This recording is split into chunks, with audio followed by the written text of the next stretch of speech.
extended family.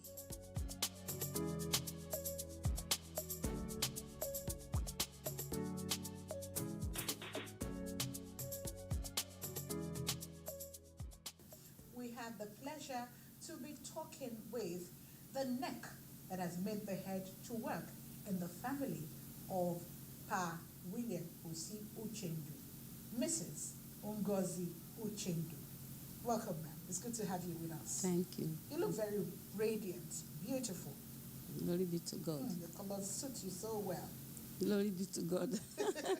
Welcome, ma'am. Thank you. Ngozi, I know, means blessing. Yes. And it's obvious that you've been a great blessing to Pa William Osi Uchendu's family. Amen. Why am I right to say that you have been a huge blessing to them? Because when I married, my father blessed me and said, your name is a blessing, and you'll be a blessing to the family you are going to. Who is your husband, really? How would you describe him? I would describe him as a busy person, an outgoing type. He likes association. He likes sociable life. And I'm not too much of that. I don't like exposure. It's now that I'm trying to adjust because of the condition and the circumstances around. So in all, how many children and how are they doing? I have 4 children by God's grace. Okay. 2 male and 2 female. So I thank God for them. They are doing well. They are beautiful children, and their father too is doing well. He's a good father. He's very supportive, especially when he sees that you are serious about doing something. He will support. If not him, I wouldn't have gone to school. If not of his support, I couldn't make it, because he did many things. So many people in the house, accepted many people in the house just to help us. Relatives, house help, cook. People were trooping into the house. We trained many people from this house, from my kitchen. She gave every indication of a humble, well-cultured young girl, very focused, and that humility has been there till date. You know, as a matter of fact, you know what many housewives will do. Marriage is not a bed of roses, but I came to find out that she is unique in many respects. In my family, she is one woman that will accept anybody into her kitchen without bothering why the person is sitting there. Like most women, they want to keep everybody away. Born over 70 years ago to the family of Chief Williams and Rachel Uchendu, my father, Chief Andrew Ibonole Uchendu, was the 3rd child, 2nd son out of 6 siblings. Being born into that much poverty, with piles of family debts in Abuja, his given name at birth, Ibonole, captures the dire circumstances of the debt burden his parents had at that time. Under the circumstances, there was no chance for any formal education for either him or any of his siblings. Admiring other kids go to school was hard. It kept him restless and made him even more determined to undertake any form of work or manual labor to pay his tuition himself. The several work undertaken by him to earn money for his tuition include canoe ferrying, manual cassava grating, even being a domestic servant to a teacher who promised to send him to school in exchange for his service, though this was not to be after a few years of his service. It was this self-determination and the will to succeed under hopeless circumstances that has been the lens to his perspective about life. My name is Obukema Uchendu. This is my wife, Kewe Uchendu. About my father, Senator Oha Andrew Chendu. He's a leader, strategic thinker. He's someone who has drive, who's loyal, cherishes family, puts his family first. He has done so much for us. I remember growing up, he said to us that, you know what, I don't want to take you out of the country so that you'll be able to learn the lessons. You're able to learn lessons here in Nigeria that will equip you in any part of the world you find yourself in. Senator Andrew Chendu is a resilient, determined, and very ambitious man. His achievements cut across politics, human capital development, the academia, and career development. Before going to politics, he was the managing director of Reason Palm, which was the biggest palm oil company in West Africa. I have been his aide for over 5 years now. But probably before this time, we've been quite close. I'm going to describe Senator Chendu as a man of many parts, depending on your interface or interaction with him. He's a teacher, like you tell me most times. Sir, you say I criticize you a lot, but anything you are not able to do here, if you go outside, then you can achieve it. Each time he made this kind of comments, right inside of me, I feel, I think I've learned quite enough before I came in here. But those little criticisms, which I felt was a little bit, harsh to me, actually proved to me when I went outside with some persons that he actually meant well for me. In every of such engagements, I had always come out tops. So he's a critic, he's a teacher, he's a very thorough person. He's one man that is humble, loyal to his subordinates too. Chief Senator Andrew Chendu is a friend and a political mentor. I have been with him more than 25 years in politics. As a matter of fact, right from the time he went to Constituent Assembly till now, I've been with him. Andrew Chendu, I would say, is a book. You follow him, you read him, you are schooling. He's a member right from birth. He has contributed well too for the development of the church. His presence attracts other dignitaries to the church. He also encourages the young men and women that attend the church to be productive in the services of the God and humanity. Results and rewards have always trailed his service to God and humanity. Senator Uchendu was conferred with the chieftaincy title of Ochi Aliri, the second of Emoha, and only recently he was initiated into honor, the highest traditional council in Emoha Kingdom. For his outstanding achievements, he was also conferred with one of the highest titles in the land in 2008, the Officer of the Order of the Niger, OON. That does it today on Conversation with History, which reached you from NTA Port Harcourt Network Center. My name is Ameze Igiebo, and on behalf of the hard-working crew of Conversation with History, we look forward to seeing you in another edition. Thank you for watching. Bye for now.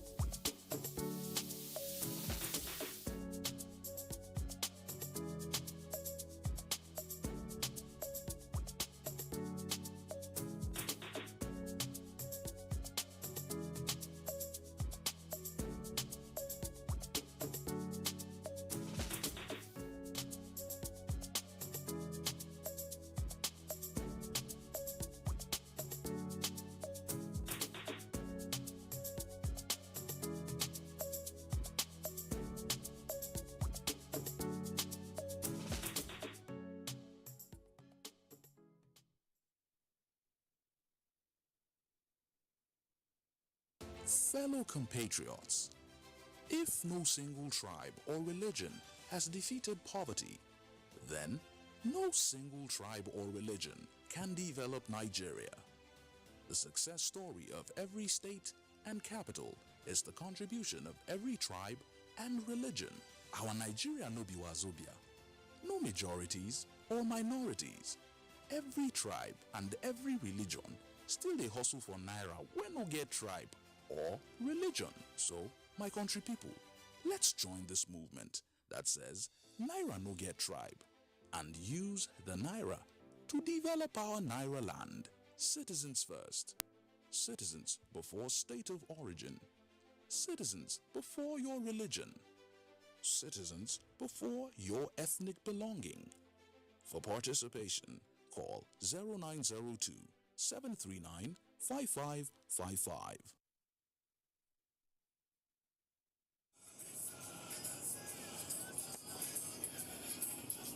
There's just something about speed and simplicity, but that speed and simplicity can be deceiving when you get behind the wheel. 30-year-old Emily sent this text message to her husband: "I love you and I'll try to make you happy." Moments later, Emily was killed when her car slammed into the back of a tractor trailer.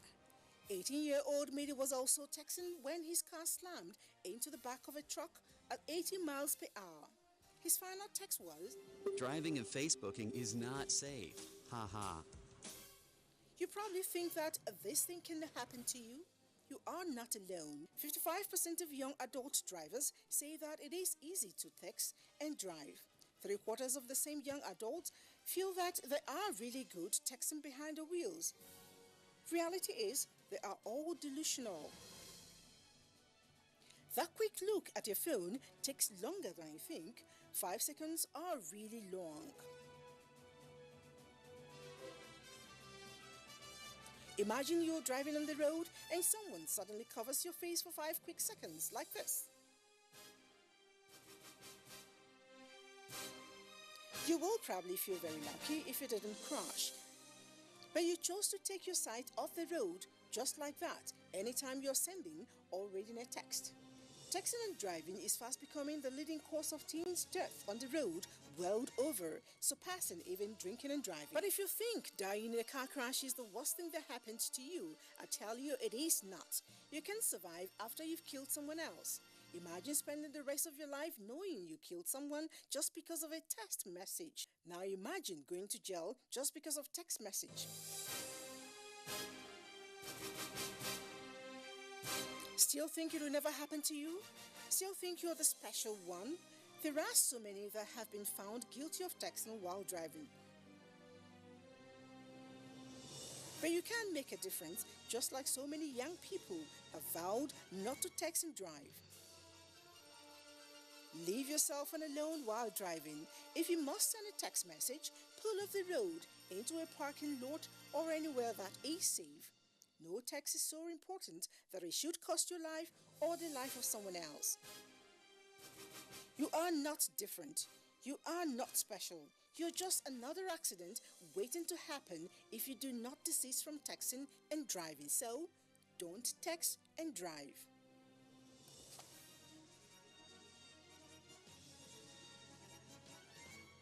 Welcome to Strictly Speaking once again, and thanks for joining our ongoing conversation on various aspects of the English language.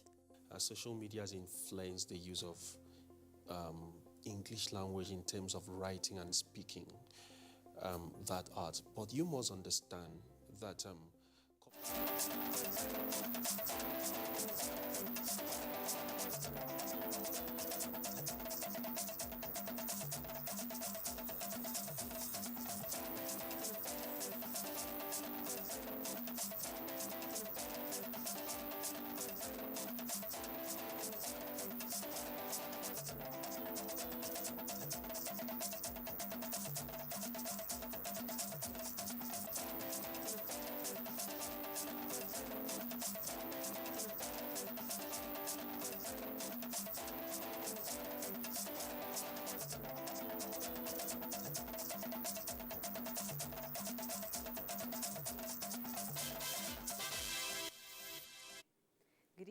and welcome to Nationwide. I'm Naja Atitijani. Thanks for joining us.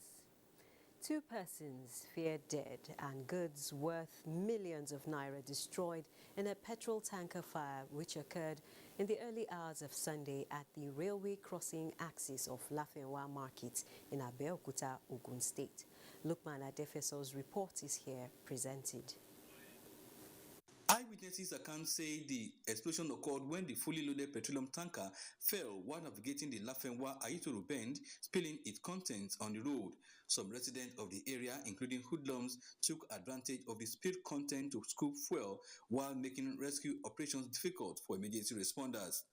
A trader in the market and her granddaughter, who are said to have arrived early for trading activities, were burnt beyond recognition in the incident. All this fire is spoil everything for this market because all the money, if they calculate the money, it reach 5 billion naira. There were some hoodlums, they were disturbing the fire services because they didn't allow them to do their job, which makes the case to get worse like this. Officials of the Ogun State Traffic Compliance and Enforcement Agency TRACE, as well as other stakeholders, worked tirelessly to contain the situation. Apparently from a place, maybe there was a spark, I can't confirm that now, but there was fire. And all we had to do was to cordon off the place.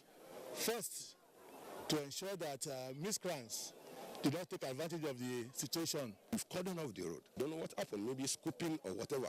Lifeless 2 bodies on ground were trapped inside their shops. I deployed my men to the scene of the fire.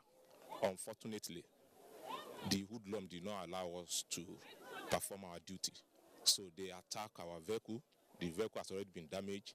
All my men has been brutalized. Efforts were still ongoing to transload the remaining content of the ill-fated tanker and remove the debris of the tanker for free flow of vehicular movement around the area. The Hydrocarbon Pollution Remediation Project, HYPREP, says it is providing training to prevent illegal refining of crude oil. This is to ensure that the ongoing remediation in oil spill impacted areas does not become an exercise in futility. This came to light when the House Committee on Host Communities engaged HYPREP. National Assembly correspondent Lami Ali reports. The interaction between the committee and management of HYPREP centered on projects being undertaken in areas that suffered environmental pollution due to oil spill. The HYPREP delegation brought documents on the various projects being undertaken in Ogoniland, which under the batch 1 and 2 of the first phase cover 50 various projects. We are focusing also on artisanal refiners. If we cannot stop illegal refining activities, then to restore and to remediate mangrove areas will be excessive futility because they'll be impacted soon after they have been cleaned. The committee, after a scrutiny of the document, says it will embark on physical assessments. We have had HYPREP. Let us visit the community one by one, and then we call the community people and ask them, this your area, can you plant something on it now? I'm worried that even the phase 1, batch 1, up to now we still have some of the projects uncompleted. And I think the committee will be interested in knowing exactly what the terms of this contract were. HYPREP we hope to see and we hope to work with is a HYPREP that is going to be prepared to play by the rules of engagement. It's not the HYPREP that any politician or any group of persons will turn around to come and say you must do it this way and all of that. This has to do with the life of a people. And we want to see that it is pursued to a logical conclusion. Some remediation projects have been completed and certified by the National Oil Spill Detection and Response Agency. From the National Assembly, Lami Ali, NTA News. Following the recent significant improvement in the security situation across Zamfara State, telecommunication services are to be restored in all parts of the state, latest by Tuesday next week. Zamfara State Governor Bello Muhammad stated this while addressing APC chieftains and delegates at the State Congress of the party held in Gusau. Jamilu Ibrahim reports. The telecommunication networks were shut down in Zamfara State about 3 months ago as part of strategies to stem the tide of armed bandits and their collaborators terrorizing the state. Though the telecom services resumed in the state capital Gusau in October this year, the suspension has persisted in other 30 local government areas of the state. Addressing the APC chieftains and delegates at the State Congress of the party held in Gusau, Governor Bello Muhammad says, having observed a tremendous improvement in the security situation, the telecommunication services will be resumed in all parts of the state, latest by Tuesday, 30th November 2021. He says the state government is also planning to reopen all the weekly markets across the state in due course. On the state APC Congress, the governor described the process as transparent and hitch-free, stressing the need for all APC members in the state to join hands towards strengthening the unity and progress of the party. The Congress was held peacefully through consensus method, as the APC delegates from all the 40 local government areas of the state affirmed the new party executives. Tukur Dan Fulani Hassan Marafa Damri and Ibrahim Dangaladima Birnin Magaji emerged a new chairman, vice chairman and secretary respectively, among other 33 executives to steer the affairs of the party at the state level for the next 4 years. The Congress was conducted by a 5-man committee constituted by the APC National Secretariat led by Ibrahim Kabiru Masari, 2 former governors of Zamfara State, Ahmed Sani Arima and Mahmoud Ali Shinkafi, as well as some serving and former National and State Assembly members also graced the event. In Gusau, Jamilu Ibrahim, NTA News. Similarly, telecommunication services have been restored in 4 local government areas of Kaduna State, indicating the success in the fight against kidnapping and banditry in the affected areas. Achari Maxwell has details.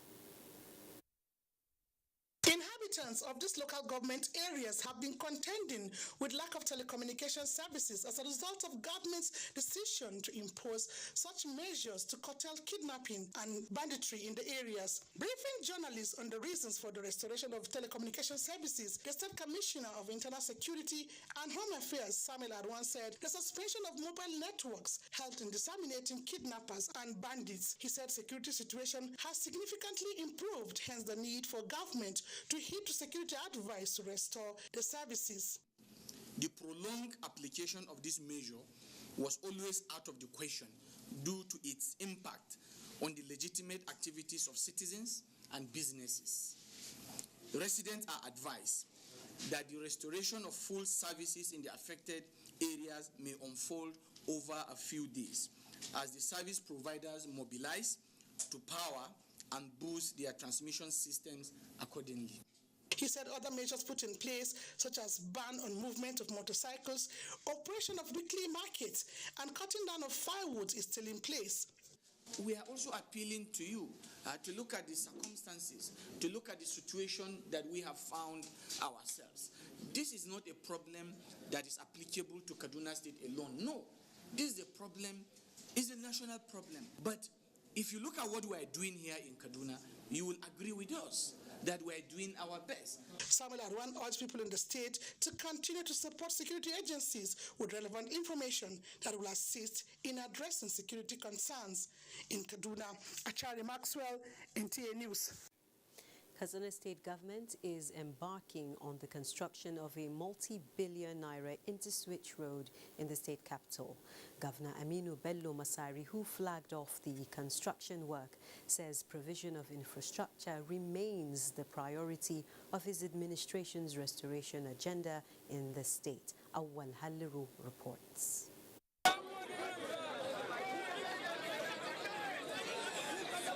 The 5.8 billion naira interchange road is the first ever project in the state and is expected to be completed within 12 months. The 2 roads will ensure easy vehicular movement and is expected to alleviate transportation difficulties of commuters on the busy Kofakara and Kofarukwaya roads in the state capital. Governor Aminu Bello Masari believed that the 2 inter-switch roads would be beneficial to the people of the state while assuring more roads projects under urban renewal program of his administration. We are also considering constructing a new road that will cut right in the middle of the old city. All within this, our period. The state government, according to the Commissioner for Works, Housing and Transport, Tasu Dahir Dandagoro, initiated and completed various roads across the state, including feeder roads, to open up predominantly farming communities for rural development. 70% of the project sum has been paid to the contracting firm to ensure that quality work is executed within the stipulated time. In Katsina, Awal Haliru, NTA News. Meanwhile, Rotary District 9125 says this is the best time to support the government in the fight against contemporary security challenges confronting Nigeria. This was at the District Joint Foundation dinner in Abuja. Hamman Jabani reports. Rotary District 9125 and partners in its joint foundation dinner in Abuja recommended that government should declare war on banditry and seek assistance and advice from international communities. Thousands, millions of Nigerians roaming the street all over the world. These are the first line of defense, the first set of people you bring into your security architecture. We don't need to wear uniform, but war can be used in ways. And more businesses come on stream in the economy, there will be more employment, there will be more prosperity. And hopefully that will mitigate and reduce the kind of insurgency you are getting. We discovered that there's a lot of issues that are around the children, the schools, and the best thing for Rotary to do is concentrate more on the children, on the school. The district honored former Vice President Atiku Abubakar, Theophilus Danjuma, Governor of Kano State, Abdullahi Umar Ganduje, and other Nigerians for their contribution to Rotary and called for more support to provide the needed assistance to communities and the world at large. Hamman Jabani, NTA News. Still on security, NDLEA intercepts hard drugs smuggled into Lagos. Details of this and more as we join Adiola in Lagos. Hello, Adiola. Hello, Najatu. The National Drug Law Enforcement Agency has seized large pallets of hard drugs weighing over 12,385 kilograms smuggled into Lagos across the coastal area. The seizure of illicit substances led to the arrest of 3 suspects. Abolade Salami reports. The zero-tolerance approach to drug abuse embarked on by the National Drug Law Enforcement Agency is not handled with kid gloves, as operatives of the agency through credible intelligence intercepted over 12,000 kilograms of cannabis sativa smuggled through the waterways into Lagos from the West African country. After due surveillance on the coastal area, officers and men of the agency carefully monitored movement of the legal consignment ferried through Eko Atlantic Beach, Victoria Island, from where they would be distributed to drug hotspots. This was, however, not made possible as over 50 officers stormed their hideouts and recovered the illegal substances with the arrest of 3 persons. The agency has vowed not to relent in its efforts until the drug supply and demand reduction target is achieved. In Lagos, Abolade Salami, NTA News. The Nigerian Railway Corporation is on the verge of activating an e-ticketing platform for passengers navigating through the Lagos-Ibadan rail corridor. This development is expected to ease the pressure associated with booking as well as check ticket racketeering. Michael Olaleye reports. An unusual rush during a recent festive period resulted in the activation of an emergency trip from Lagos to Ibadan. At the heart of this challenge is the problem of not having an online platform to monitor the number of tickets booked vis-a-vis spaces available on board the train. This is the presentation of the outline business case certificate by the Infrastructure Concession Regulatory Commission, a document necessary to bring on stream the e-ticketing platform. Having inaugurated a platform on the Abuja-Kaduna train service in January this year, the NRC sees the move as imperative in checking overbooking, reducing costs and other challenges. From the luxury of your home, from your room, from your office, you can log on, buy your ticket, and reduce the amount of human interface between the customer and ourselves. In order order to achieve transparency and boost integrity in the process for the award of contracts of the e-ticketing platform, an open bidding exercise was conducted. We have a good number to look at, and that's the kind of competition that we're expecting. That we have a lot of bids that they can really compete amongst themselves, so that government will have value for money at the end of the day. The project can be handled by the party that has both technical and financial capability to deliver the. There are plans to commence the usage of the electronic ticketing platform on the Lagos-Ibadan and Warri-Takpe rail lines next year, and this is going to be impactful in the quest to increase the number of round trips. In Lagos, Michael Olale, NT News. We shall go on a first break now, but when we return, it's back to Niger in Abuja for more on Nationwide. You're an entrepreneur. Do you operate small businesses, sell, promote, or market product or equipment, rent, hire, produce, offer services in music, food, fashion, film, photography, painting, sculpture, play, drama, comedy, travel, and hospitality sector? Enjoy Nigeria Expo 2021 is here for you to showcase your product, services, and skills. Learn how to grow your business, connect with customers, network with frontline entrepreneurs in your sector across Nigeria. Enjoy Nigeria Expo is holding from December 6 to 12, 2021. At the Abuja International Trade and Convention Center, Kilometer 8, Umariyar Adwa Expressway, Airport Road, Abuja. For inquiry, call 009-114-3424, 009-643-0859. Enjoy Nigeria Expo 2021 is brought to you by Federal Ministry of Industry, Trade and Investment, Federal Ministry of Information and Culture. Welcome to Nigeria Project and Abuja Chambers of Commerce and Industry. Enjoy Nigeria, future assured through cultural creativity. The Chairman, Governing Board of Muslim Community Center, Abuja, Senator UK Umar, on behalf of the board, cordially invite the public to the 30th anniversary celebration of the center, date 29th November 2021, which is equivalent to 24th Rabiul Thani, 1441 after Hijrah. Time, 10 a.m. Venue, Multipurpose Hall, Muslim Community Center, Abuja. Plot 543 Connery Street, Wuse Zone 3, Abuja. Special guest of honor, Malam Muhammad Musa Bello, Honorable Minister of FCT. Guest speaker, Professor Ibrahim Suleiman, Chairman, Board of Trustee, International Center for Islamic Culture and Education. Topic: the role of Islamic institutions in promoting human development in addressing global socio-economic challenges. Chairman of the occasion, Dr. Tukur Bello Ingawa, Federal Civil Service Commission, Abuja. Announcer, Ambassador Sani Saulawa Bala, Wamban Katsina. Chairman, Strategic Planning Committee, MCC at 30 celebration.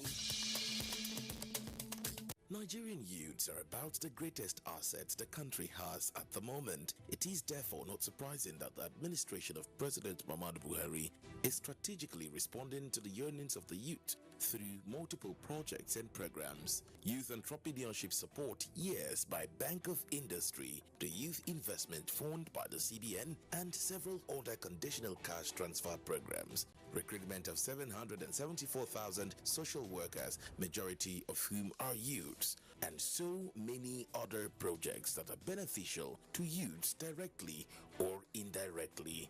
If the administration can do all this, definitely with a degree of patience and time, it can achieve more. Nigerian youths must come together to say no to terrorism, no to vandalism, and no to all disruptive tendencies. Hashtag Youth for Greater Nigeria. Pacifying the youths, unifying the nation. From dusk to dawn, 24 hours a day, NTA International is with you in your living room, office, everywhere and anywhere. We provide the company you desire in terms of balanced and up-to-date news, programs, and the best of entertainment. Tune in to DSTV Channel 251, GoTV Channel 91, Freeview UK Channel 264, or you can download www.visiontv.co.uk, app for iOS or Android.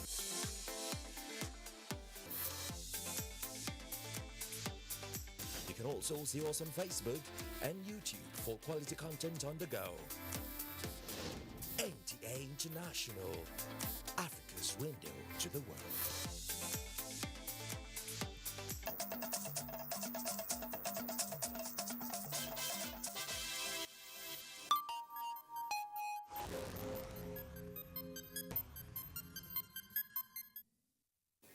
The Nigeria Center for Disease Control, NCDC, has announced 58 new cases of COVID-19 in Nigeria, bringing the total of confirmed cases in the country to 213,982. In the new state chart breakdown, Imo State tops the list with 27 new cases, while Lagos and Rivers states are next with 9 new cases each. Katsina State has 3 new cases, and Bayelsa, the FCT, Kano and Niger have 2 new cases each, with Bauchi and Plateau states at a tie with 1 new case each. With this latest figure, the number of discharged cases now stands at 207,184, while the death toll is 2,975. Still on the health scene, 2 persons have been confirmed dead, while 9 persons have tested positive for cholera state, occasioned by an outbreak of the disease in Cameroon, which shares its border with the community. To prevent further spread of the disease, the state government and other stakeholders are carrying out sensitization campaign in the local government area. Paul Abel reports. Cholera is a waterborne disease spread by contaminated food or water, which causes acute diarrhea, and if left untreated, it can lead to death. With deaths already recorded in this riverine border community, the need to embark on vigorous sensitization on prevention methods such as regular hand washing, avoiding open defecation, the use of water from reliable sources, and the maintenance of good environmental hygiene are being emphasized. The people were also urged to report suspected cases to appropriate health facilities to check the spread of cholera.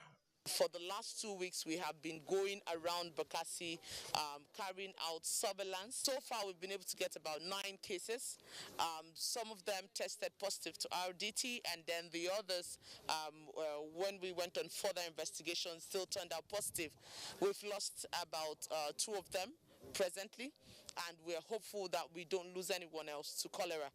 I will usually come out to make sure I throw my support behind any government, state or federal government health initiative, provided it is aimed at saving the life of my people. WHO is supporting the coordination of the outbreak. We are supporting with providing some logistics and commodities to manage the treatment of suspected and confirmed cases. The campaign took the team to various markets and other locations in the local government area.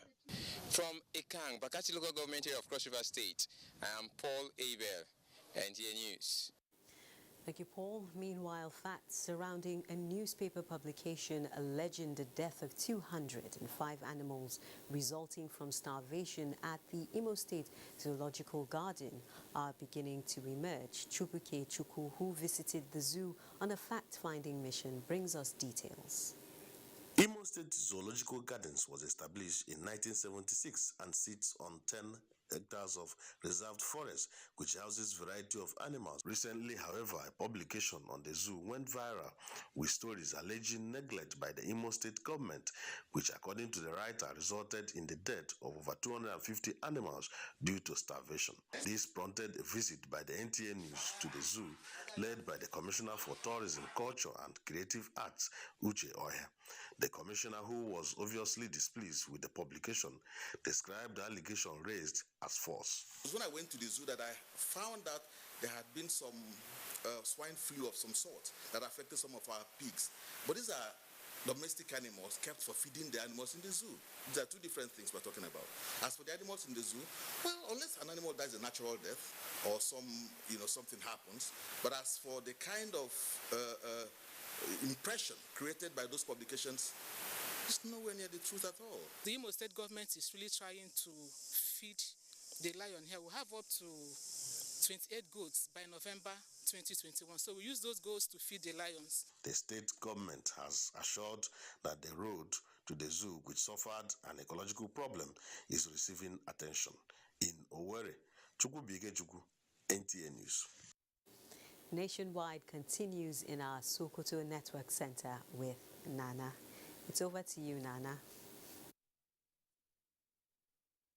Thank you, Najatu. Welcome to Sokoto.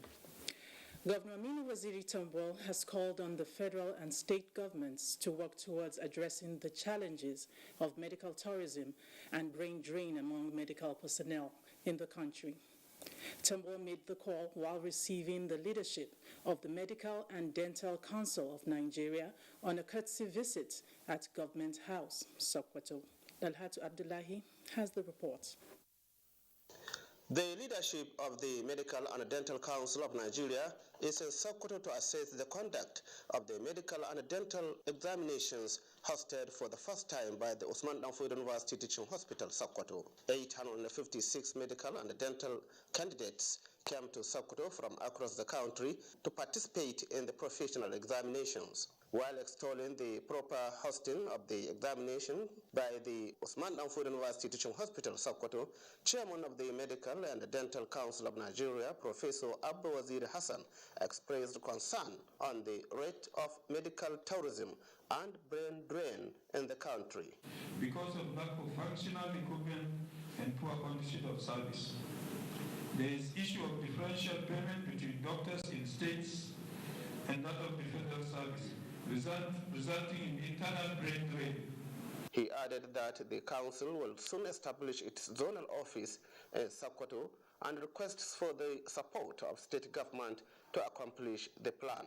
Governor Aminu Waziri Tambol said he had for long been worried on the future of medical care in the country, as professionals are curious to get opportunities of getting employed in other parts of the world. So it's important for both federal and state governments to really look at the condition of service of medical workers so that we can reduce the exit of many of our best brains and best hands. Sokoto state government, he noted, had taken bold steps toward addressing such challenges in the near future. Tambol pledges support to the council to establish its zonal office in Sokoto. In Sokoto, Dalat Abdullahi, NTA News. Sokoto State Government has inaugurated an 11-man State Road Safety Advisory Council for the National Road Safety Strategy, with a pledge to provide ambulances for the success of the program. The council was inaugurated by the Sokoto State Deputy Governor, Muhammad Munir Iya, at the Government House, Sokoto. Sheikh Muhammad Detti reports.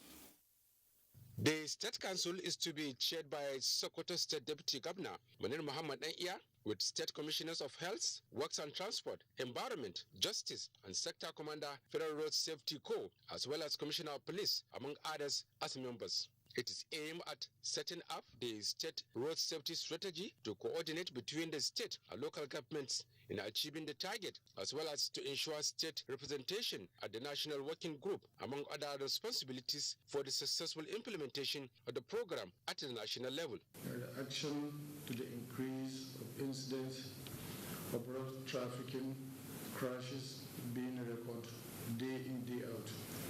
This working document is set of in line with the global best practice on road safety management. The strategy document 2021 to 2030 should therefore be implemented by the technical working group up to the local government level, up to local government area level, to enable us to attain our primary objective of minimizing road traffic crashes in the state. The State Road Safety Advisory Council is a product of federal government policy on National Road Safety Strategy Blueprint in line with the global practices.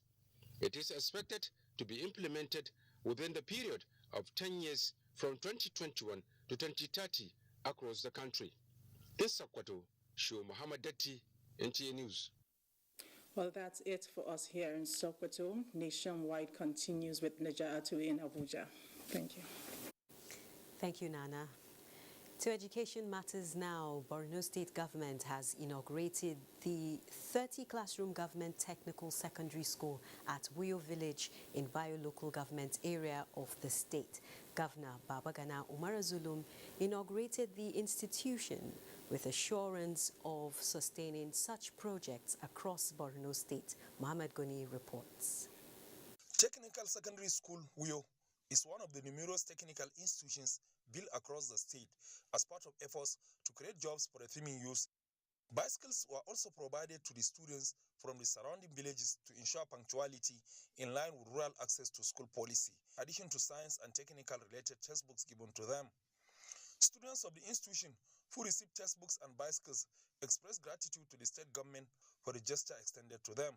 Governor Bagana Umar Azulum directed provision of necessary facilities such as laboratories and workshops, as well as recruitment of technical teachers to ensure successful take-up of Uyo Technical School and others spread across the state. Of this administration to establish an educational system that will create wealth, thereby ensuring provision of jobs to teeming youth in our own state.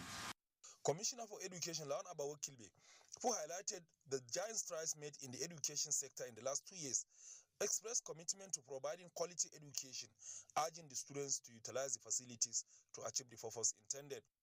Chairman Bayo Local Government Mahmoud Inoa Burel and the district head of Uyo appreciated the governor for establishing the school and other developmental projects in the area, saying the technical school will prepare youth in skill acquisition.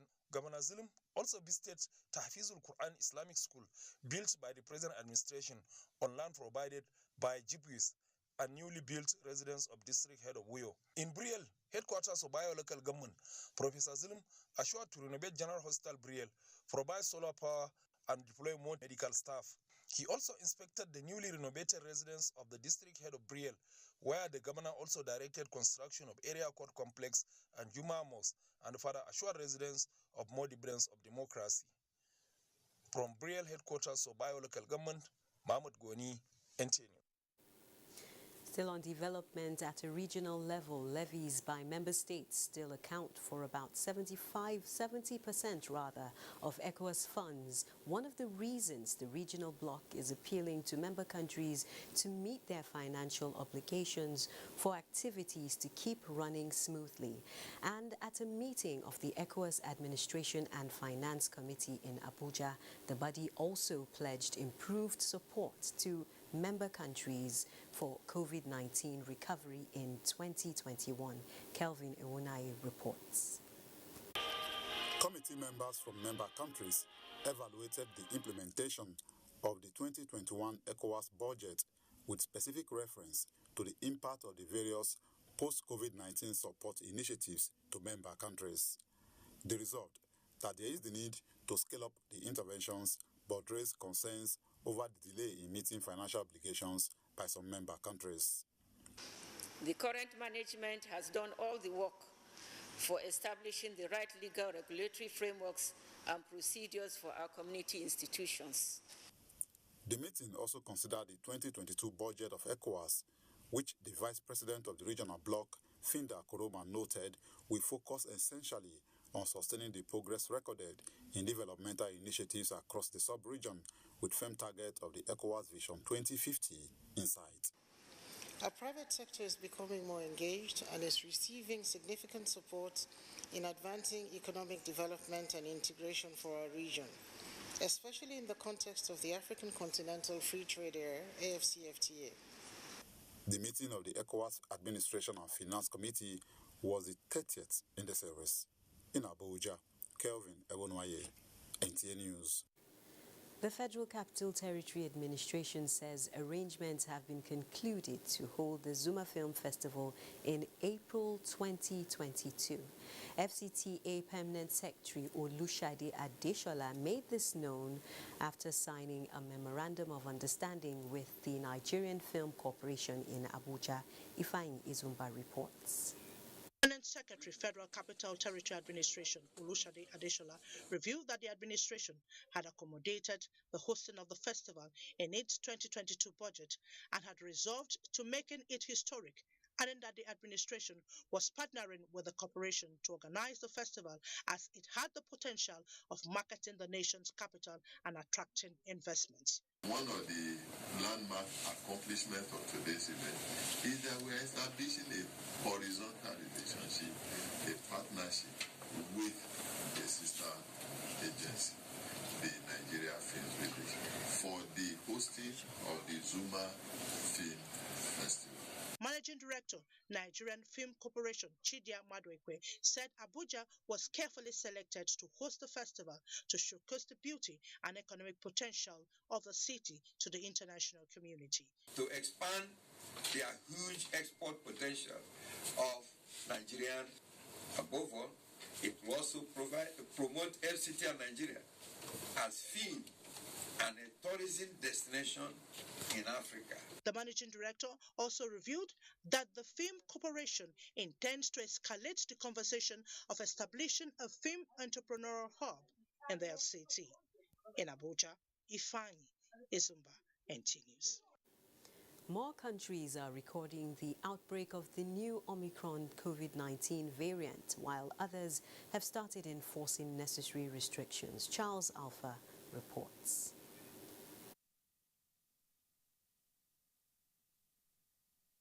Countries around the world have started restricting travelers from Southern Africa as details of the spread emerges. Early evidence suggests Omicron has a higher reinfection risk. The World Health Organization says the new variant is of great concern, while British Health Minister Sajid Javid said several cases have now been identified in Europe, 2 in UK, 2 in Germany, 1 in Belgium and Italy, while a suspected case was found in Czech Republic. In response to these developments, Prime Minister Boris Johnson has announced tighter restrictions on people entering the country, as well as compulsory use of face masks from Tuesday. Dutch health authorities say they have detected 61 COVID-19 cases among people who flew in from South Africa, some of whom are of the new Omicron variant. The Dutch health authorities said the cases were discovered among 624 passengers who arrived at Amsterdam airport on 2 flights on Friday. Meanwhile, South African President Cyril Ramaphosa is to address South Africans on the new Omicron strain. First discovered in South Africa, the variant has now been detected in Britain, Germany, Italy, the Netherlands, Denmark, Belgium, Botswana, Israel, Australia, and Hong Kong. Charles Alpha, NTA News. For more on COVID-19 updates and other reports, let's join Jenny in our Port Harcourt Network studios for more. Hello, Jenny. Hello, Najatu. Good evening and welcome. The eagerness of government to eradicate COVID-19 necessitated the directive by the federal government to give December 1 for all civil servants to take their vaccine, given the devastating effects of the pandemic on all spheres of life. These stakeholders say may be done carefully and systematically. Ijomo Gweke in this report takes a look at the federal government directives on COVID-19 vaccination and compliance.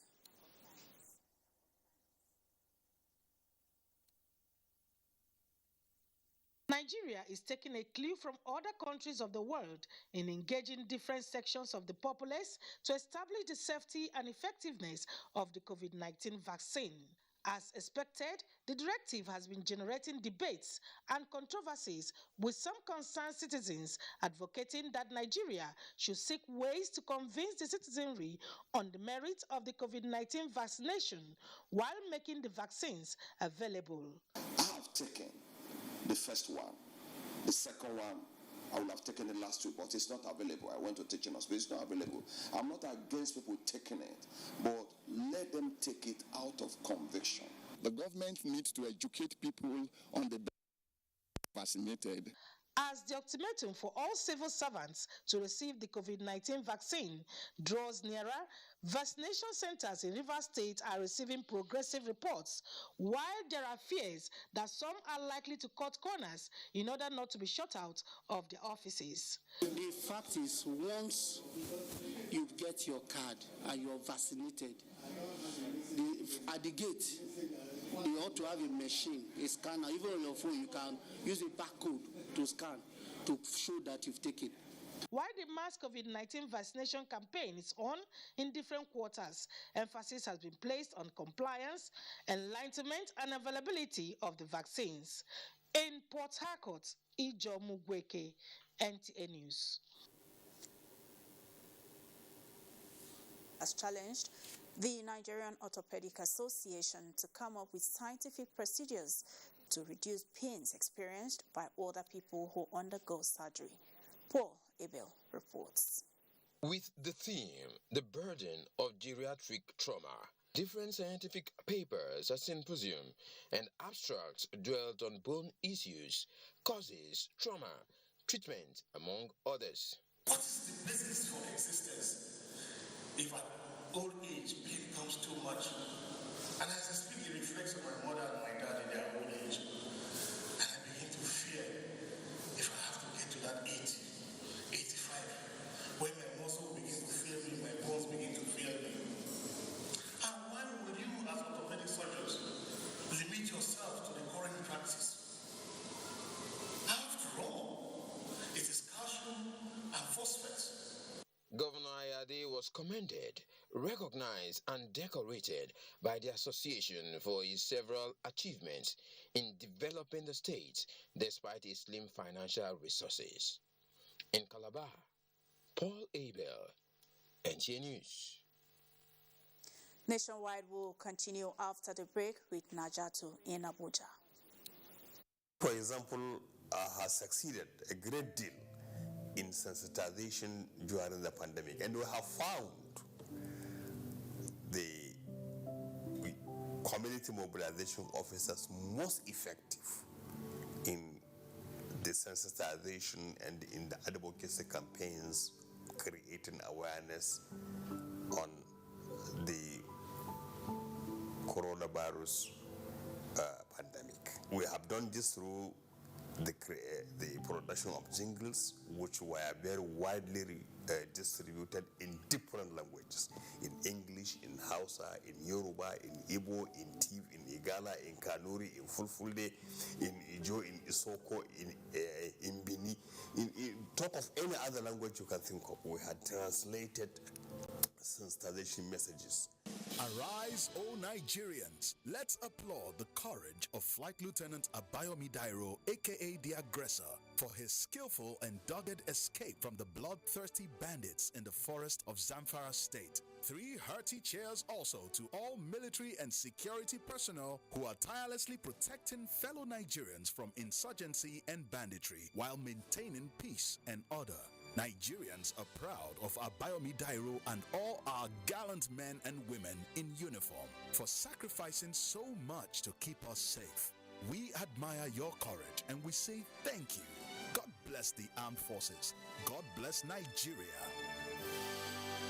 This message is from the Federal Ministry of Information and Culture.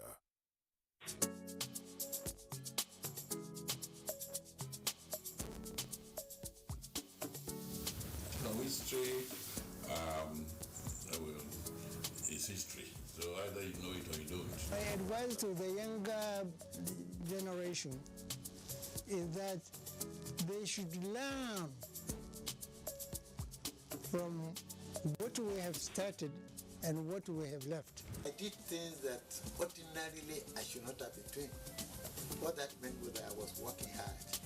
Whatever assignment you are given in life, put in your best. The military years were a disaster. Smoldering effects of all that is what we are trying to cure.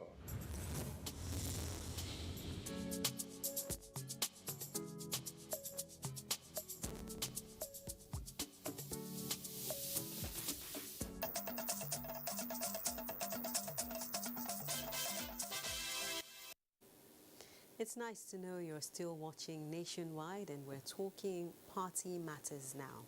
Some APC faithful in Akwa Ibom State have created a platform called the Union of Progressive Minds, UPM, to rally support for the party in Uyo, where the group and its executives were formally inaugurated. Clement Barikui reports. Do solemnly swear that I will bear true allegiance to the 27-member executive of Union of Progressive Minds, UPM, is headed by Ede George as chairman. Executives of senatorial district, federal constituencies, and local government areas were also inaugurated. National chairman of the group, Edet George, says the Union of Progressive Minds is born out of passion to give APC a new strength through stronger membership loyalty. In 2023, I want to plead that we should mend some of the lapses we witnessed in 2019 so as to great strength to our party, the All Progressive Congress, APC. Other speakers at the event harp on the need for unity. We should not duplicate ourselves by belonging to different groups. UPM hold the key for the success of APC in this state. God will use UPM to take our sorrows away. The Union of Progressive Minds, a support group of the All Progressives Congress, is an amalgamation of 281 other subgroups in the party. In Uyo, Clement Barakui, NTA News. Technology has been identified as a tool for changing the tourism market, increasing reach, enhancing tourism potential, and demanding new skills from entrepreneurs in the sector. The Director General, Nigeria Tourism Development Corporation, Folorunsho Koka, made this known at the Southeast Stakeholders Forum in Enugu. Chemaroke Ugu reports. Tourism is the fulcrum for societal development, which in essence has influenced nations to look inward and develop essential areas for global attraction. It is against this backdrop that an interactive forum for stakeholders of tourism in the Southeast was organized by the National Tourism Development Corporation on utilizing digital tools for optimization and destination marketing. The interactive forum is to enhance digital transformation of tourism and increase the visibility on a global scale to facilitate larger coverage. The future is driven by technology. Tourism cannot really thrive effectively without the participation of private investors. Digital transformation has created great opportunities for tourism businesses and destinations. Some keynote speakers and stakeholders maintain that the digital technology will be instrumental in transforming the tourism sector and increasing its revenue. Technology drives development. It's easy for us to use this to showcase our products. We have so many sellable sites, tourist sites, that are just not explored.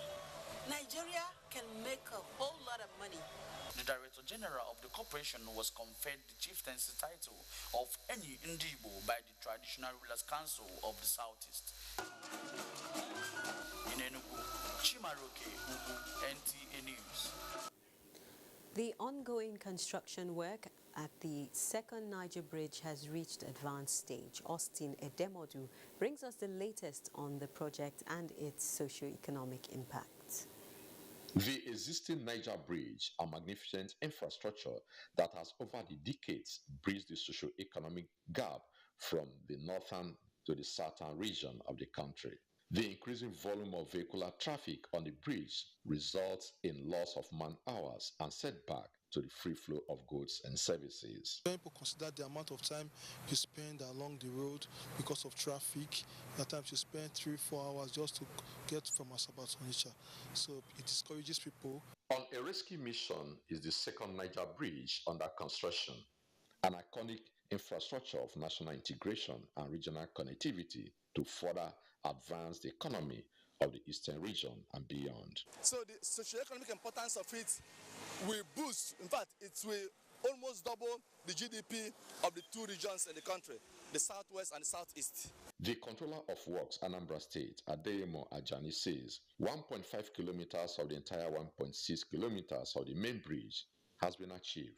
The dismantling of the launching yard is in progress for the linking of the bridge to the access routes on both Asaba and Onitsha axes. So remaining 90 meters to link together. So, but after this, we still have finishing, like the parapet, the surfacing, lightings and every other thing to put in place. We can walk across.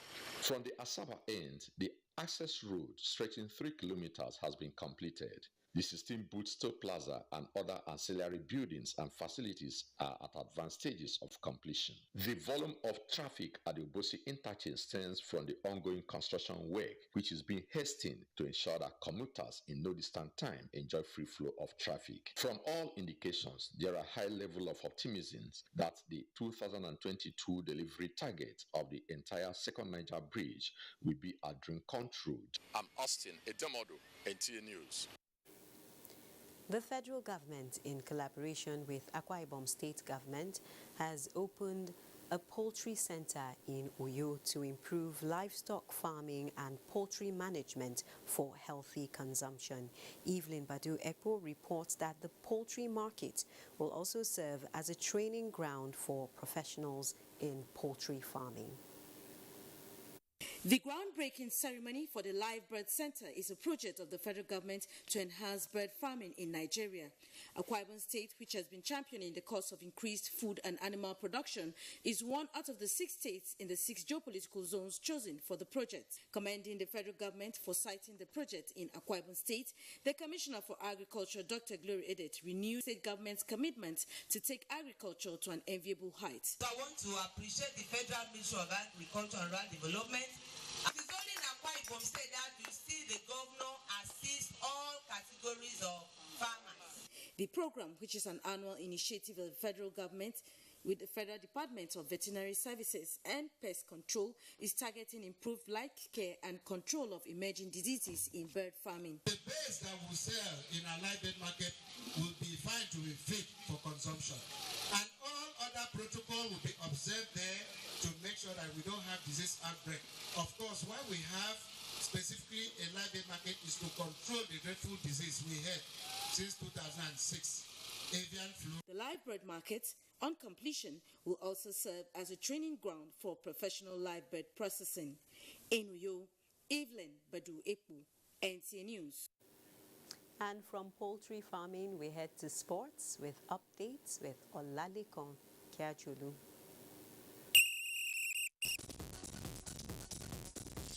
The Nigerian Navy, in collaboration with the Youth Sports Federation of Nigeria, Youth Fund, will continue to harmonize efforts towards discovering talents in the grassroots and nurture them into world beaters. Chief of Naval Staff, Vice Admiral Awa Zubairu Gambo, stated this Saturday in Abuja at the closing ceremony of the 18th Chief of Naval Staff Under-14 Boys and 10th President Naval Officers Wives Association Under-17 Girls Soccer Tournament, where Team Ekiti Under-14 Boys defeated Kwara Under-14 Boys 5-3 on penalties after the game had ended 1-1 in regulation time to emerge champions. It will help to provide the needed avenue for our youth to realize their enormous football potentials that abounds especially at the grassroots. It's not about only discovering them, but when we discover them, is to promote them and to ensure that they continue and we develop them more.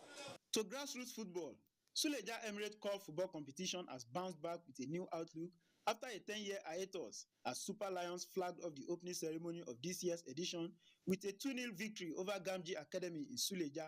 The tournament, which is aimed at fostering unity amongst the youth in Suleja, will see 12 football teams from Suleja, Gurara and Tafa local government slug it out on the field for the next 5 weeks.